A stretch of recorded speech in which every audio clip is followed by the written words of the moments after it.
Саламатсыздар ма? Мен Ақтөбе қаласынан боламын. Қалиева Бұлашпын.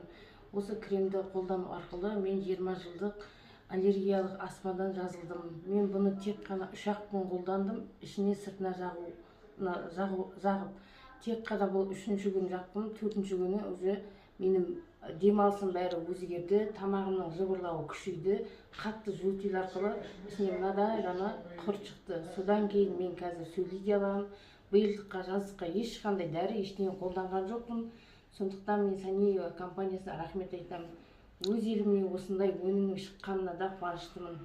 Қанша жылдан бері осы аурумен ауырып едіңіз? Бұрын қандай ем қолдандыңыз? Мен бұрын эфилин қолдандым, таблеткасында уколында, скорыйды көп шақыратын. Қанша жыл болды ауырып жүргеніңіз? Уже 15 жылдай болды. 15 жылдай, 15 жыл болды, иә. Диагноз қандай дедіңіз? Диагноз аллергический астма. Аллергический астма. Март айы басталады, уже мен темекіден, машинаның иісінен ешқандай істемеймін. Бірнеше рет осы көшеде отырып қаламын, скорый шақыртамын, отдышка демала алмаймын. Даже ең соңында эфилинде скорый келген уақытта әсер еткен де жоқ дейтін. Қазір мен осы кремнен кейін тамақтан шыққан құрт арқылы уже мен сонда 3 күн жеген кезде құрт түсті ма кәдімгі? Иә, 3 күн ішінен жақтым, сыртынан жақтым. Менде постоянно мына жер жыбырлайды міне. Уже күшейгенде іштің бәрі отдышка болып кетеді. Уже 2 иығыммен демалып ауа жетпей қалады.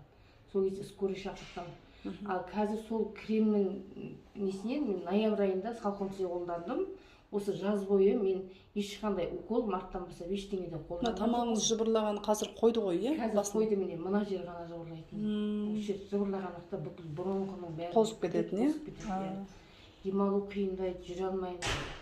Бүкіл арқаның бәрі дейтін жарып ауыратын еді. Осы биылғы жазда мен уже ешқандай дәрі ештеңе қолданған жоқпын.